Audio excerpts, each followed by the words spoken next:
Echoes from the underground. The mid-1970 IS gay landscape, the mid-1970s presented a complex tapestry for gay individuals. It was a world largely lived in shadows. Society, for the most part, remained deeply entrenched in traditional views.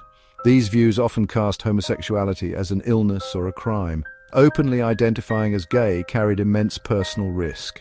This included the danger of losing jobs, facing social ostracism, or even violence. Despite these formidable challenges, the seeds of change were undeniably present. Small pockets of resistance and community had begun to sprout in various corners of the globe, nurtured by a growing desire for self-acceptance and collective identity. This period was a crucible, forging a new consciousness.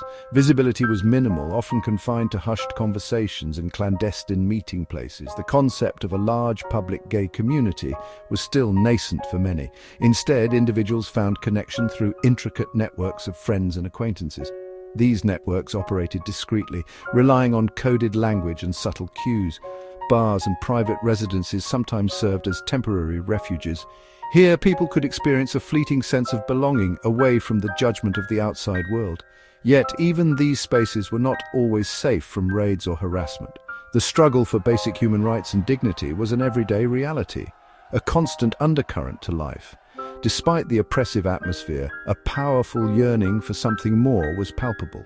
The Stonewall riots in 1969 had sent ripples across the world, igniting a new phase of activism.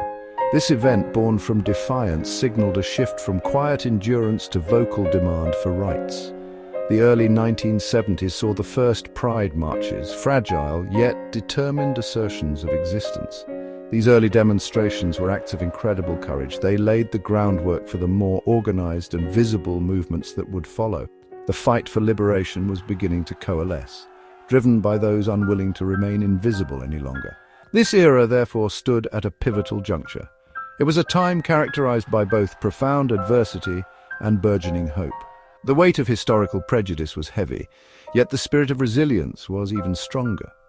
Individuals were starting to find their voices and each other. They were beginning to carve out spaces where they could explore their identities and build communities. The journey from the shadows towards pride was just beginning. The transformations that would unfold in the subsequent decades were unimaginable to many at the time, but the foundation was being courageously laid. Coded signals and safe havens. London's emerging gay scene. In 1970s London, the gay scene was a world of its own, hidden in plain sight. Earl's Court, for instance, gained a reputation as the centre of the gay universe. This was not an officially declared status, of course. It was an understanding whispered among those who knew. Public spaces, paradoxically, often served as initial points of contact. The London Underground, particularly certain stations or lines, became places for subtle glances and coded interactions. These were necessary precautions in a society where overt displays of same-sex affection could lead to serious trouble. Navigating this landscape required awareness and a shared, unspoken language. One notable establishment was the Colherne pub on Old Brompton Road. For some, their first tentative steps into this world led them there, perhaps as early as 1972. The pub was known for its distinctive atmosphere. It had blacked-out windows, contributing to an air of necessary privacy. Inside, the decor was often described as dingy. It was frequented by a specific clientele, often men in black leather, creating a particular subcultural niche. This pub represented a physical space where a marginalized community could gather, albeit under a veil of discretion. It was a sanctuary of sorts, offering a reprieve from the often hostile outside world, a place to connect with like minds. Another key venue was the Catacombs Club, a disco located on the lower ground floor of an old property. Unlike many pubs, the Catacombs was an alcohol-free space. This might have contributed to its appeal for a younger crowd. The club was consistently filled with young men, drawn by the music and the opportunity to dance freely.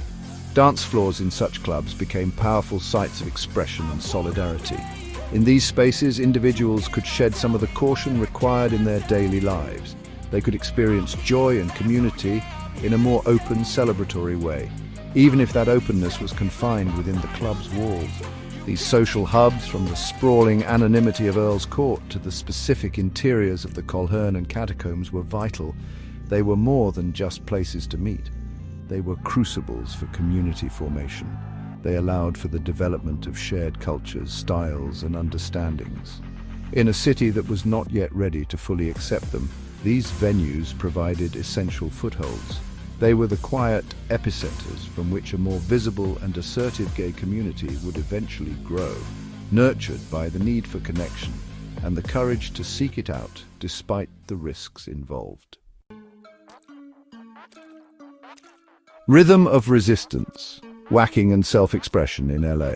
Across the Atlantic, in the gay clubs of Los Angeles, another form of community and expression was taking vibrant shape during the 1970s. This was the birth of whacking, a dynamic and expressive dance style. Originally, it was known by the term punking, a word reclaimed and redefined by its practitioners. Whacking was not merely a pastime, it was a powerful form of resistance. It was a way for gay men, particularly men of color, to assert their identities and reclaim their bodies in spaces they carved out for themselves. The dance floor became a stage for flamboyant self-expression and a declaration of presence. The movements of whacking were a captivating fusion of various influences. Disco music provided the pulsating beat and the atmosphere of liberation.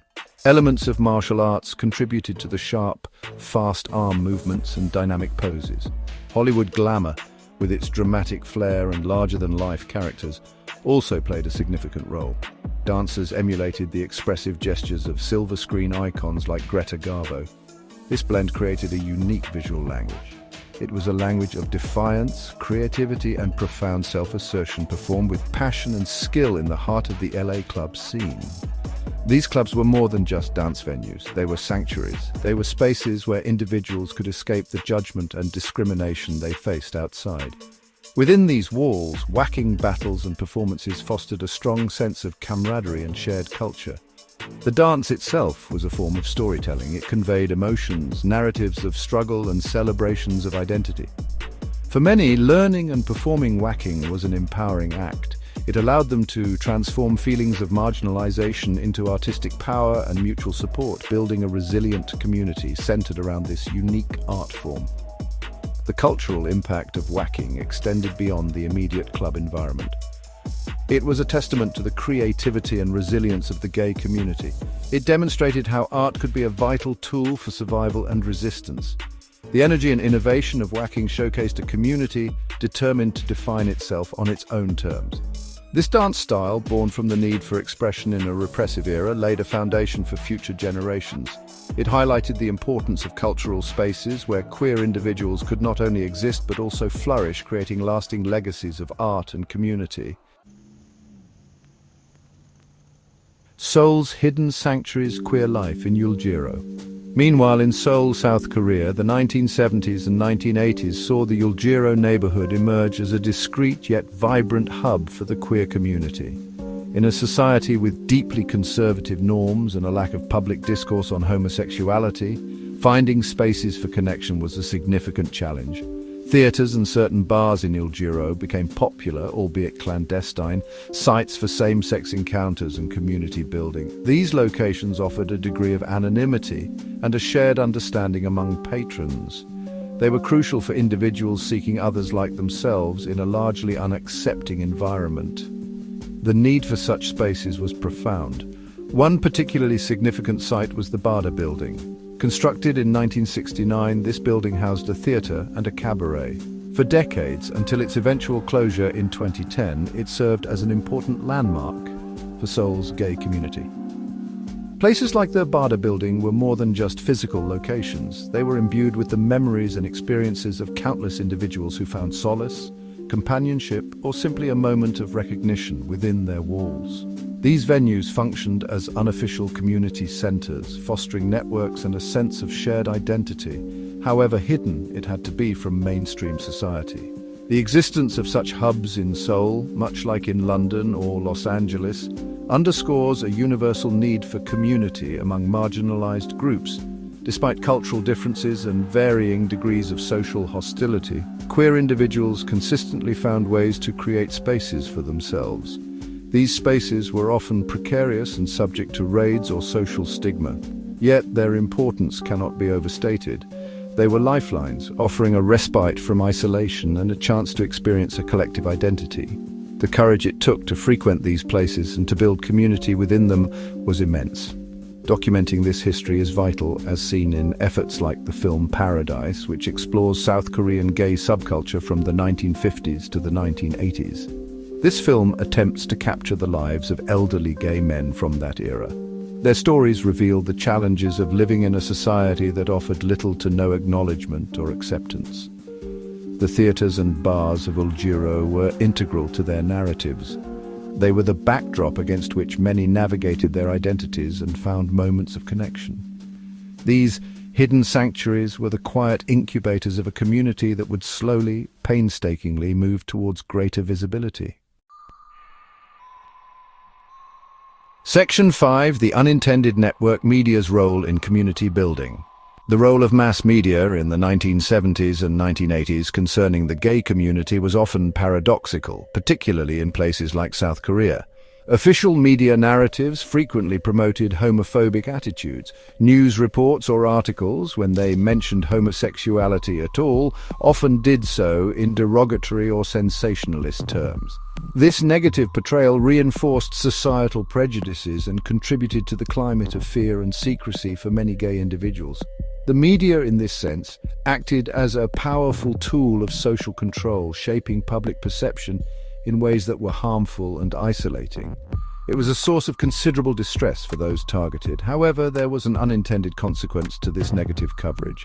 In describing supposed problematic behaviors or locations, the media inadvertently provided information. These descriptions, though couched in condemnation, sometimes mentioned the very meeting places that queer individuals sought. For people living in isolation, starved of any information about others like themselves, even these hostile reports could act as a perverse sort of guide. They could learn about areas or establishments where they might find others, transforming media condemnation into a rudimentary map for connection. This was a strange and complex dynamic. Queer people demonstrated remarkable resilience and ingenuity in using these scraps of information. They learned to read between the lines of derogatory media representations. What was intended to shame and deter instead became a tool for community building and self-empowerment, albeit in a limited and risky way. By identifying the places the media warned against, individuals could take tentative steps towards finding one another. This act of reappropriation, of turning a weapon of oppression into a means of connection, speaks volumes about the human need for community and the drive to find it against all odds. This phenomenon highlights the complex relationship between marginalized communities and mainstream media. While often a source of misrepresentation and harm, media can also, unintentionally, create openings for connection. The experience in South Korea, where negative press inadvertently helped individuals find each other, shows that information, once released, can take on a life of its own. It underscores the resourcefulness of communities in finding pathways to solidarity, even when the dominant narratives are overwhelmingly hostile. The desire to connect and form a community proves stronger than the attempts to suppress it. Section 6. Dancing through decades, the enduring legacy of queer expression. The vibrant dance form of whacking, born in the Los Angeles gay clubs of the 1970s, did not remain confined to its place of origin. Its influence spread, carried by dancers and enthusiasts, across continents and generations. By the late 2000s and early 2010s, for example, whacking had reached Mumbai, India. There it found fertile ground and a new community eager to embrace its expressive power. This journey demonstrates the universal appeal of art forms rooted in genuine self-expression and resistance. The spirit of whacking, with its blend of defiance and joy, resonated deeply with new audiences far from its initial creators. In Mumbai, community spaces like Whack-Jam have played a crucial role in nurturing this legacy. Whack-Jam organizes events, including a large annual whacking festival, showcasing the growth and vibrancy of the local scene. The upcoming 10th volume of their festival, scheduled for December 2024, is a testament to this enduring passion. These events are not just performances. They are gatherings that reinforce community bonds, celebrate history, and inspire new generations of dancers. They ensure that the cultural significance of whacking, rooted in queer joy and resilience, continues to be understood and appreciated by participants and audiences alike. The influence of whacking continues to be felt in popular culture, particularly among Gen Z. Its distinctive movements, dramatic poses, and inherent theatricality lend themselves well to contemporary forms of expression, including social media trends. This continued relevance speaks to the timelessness of its core values: self-acceptance, creativity, and the celebration of individuality.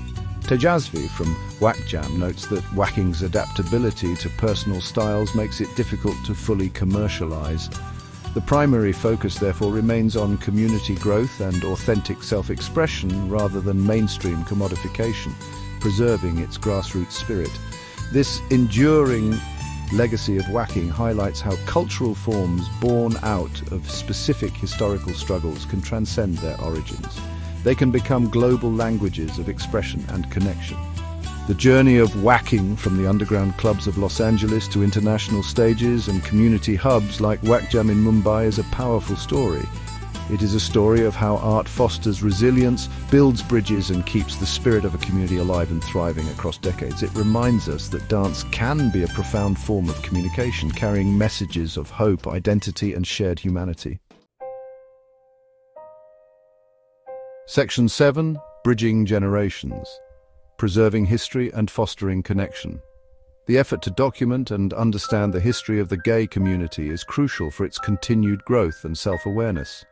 Films like Paradise, which delves into the gay subculture of South Korea from the 1950s to the 1980s, serve an invaluable purpose in this regard. The film seeks to record the lives and experiences of elderly gay men. These are individuals who navigated their identities during a period of intense social stigma and near-total invisibility. Their stories are precious, offering insights into the challenges and triumphs of a generation whose voices have often gone unheard. Their narratives are vital pieces of the community's collective memory. A significant challenge in projects like Paradise is the privacy concerns of the subjects. Many elderly gay men who lived through these repressive times may still be unwilling to appear on screen or publicly share their stories due to lifelong conditioning or fear of repercussions. This underscores the lasting impact of historical oppression.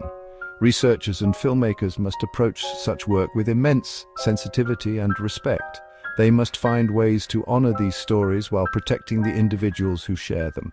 The act of documenting itself becomes an act of care and preservation against the forces of erasure. One of the powerful aims of such projects is to connect gay community members across generations.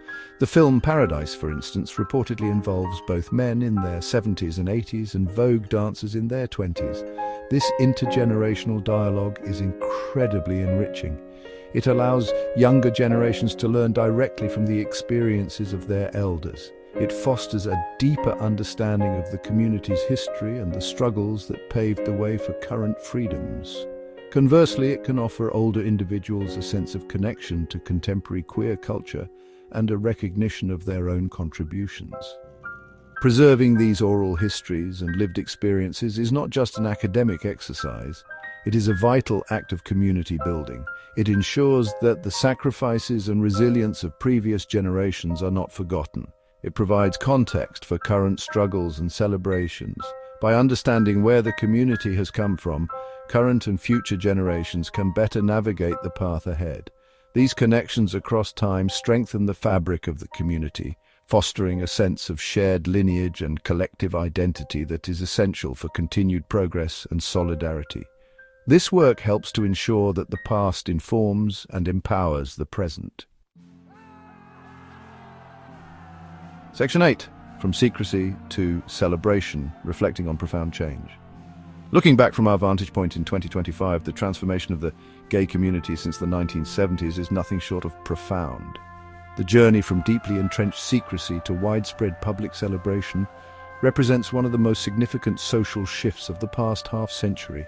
Consider the London gay scene of the 1970s as an example. It was a world of hushed tones, coded signals on the Piccadilly line, and furtive gatherings in dimly lit pubs with blacked-out windows. Survival often depended on discretion and the ability to navigate a hostile world without attracting unwanted attention. This was the lived reality for many. The progress made in terms of visibility and acceptance since then is truly remarkable. Today, in many parts of the world, pride parades draw millions. Same-sex marriage is legal in numerous countries. Gay individuals are increasingly visible and vocal in all sectors of society, from politics and business to arts and sports. This shift did not happen overnight, nor did it happen without immense struggle and sacrifice. It is the result of decades of activism, legal battles, cultural change, and the courageous acts of countless individuals who dared to live their truths openly. The contrast with the past is stark and deeply moving. One poignant reflection from 2025 contrasts the old Piccadilly line, once a site for discreet initial encounters, with the new sanitized Elizabeth line. This comparison can symbolize the broader changes over the decades.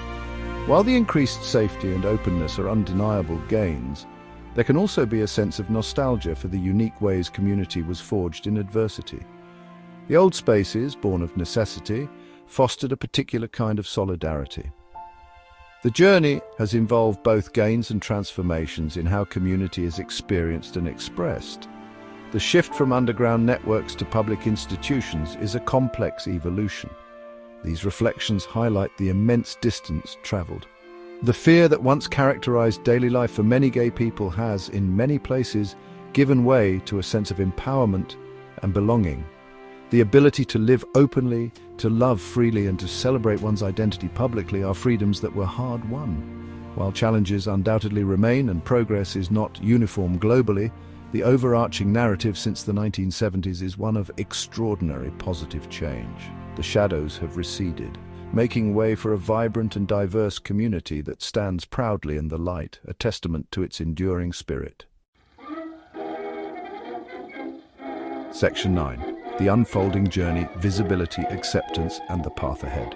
The journey of the gay community since the 1970s is a powerful narrative of transformation. It charts a course from the depths of societal marginalization towards increasing visibility and acceptance. The clandestine meetings in places like London's Colhern pub or Seoul's Uljiro district stand in stark contrast to the vibrant public pride celebrations seen today. This evolution from hidden lives, lived in fear of exposure, to open declarations of identity represents a monumental shift in social landscapes across many parts of the world. It is a testament to the unwavering courage and resilience of countless individuals who fought for their right to exist. The growth of community has been central to this progress. Social hubs, whether they were smoky bars, energetic dance floors pulsating with the rhythm of whacking, or discreet theatres, provided essential spaces for connection. These were the places where shared identities were forged, support networks were built, and the seeds of activism were sown. The media, even when hostile, sometimes inadvertently played a role in this process by revealing the existence of these nascent communities. The ability to find one another, to share experiences, and to organize collectively was fundamental to challenging oppression and demanding change. The progress achieved is undeniable. Legal protections have been won, societal attitudes have slowly evolved, and cultural representations have become more diverse and affirming. Intergenerational dialogues like those fostered by projects documenting the lives of elderly gay individuals help to preserve this hard-won history and ensure that the lessons of the past inform the future. The journey has been marked by both fierce resistance and joyous celebration, by moments of profound sorrow and inspiring triumph. Each step forward has been built upon the efforts of those who came before, who dared to dream of a more just and accepting world. However, the journey is far from over. As we reflect in 2025, it is clear that the fight for full equality and acceptance continues. While visibility has increased dramatically, discrimination and prejudice still persist in many forms and in many places. The importance of continued advocacy, community building, and the unapologetic celebration of queer identities remains paramount. The path ahead requires ongoing vigilance, a commitment to solidarity, and the enduring belief in the power of love and acceptance. The legacy of the past half-century provides a strong foundation upon which to build an even more inclusive and equitable future for all.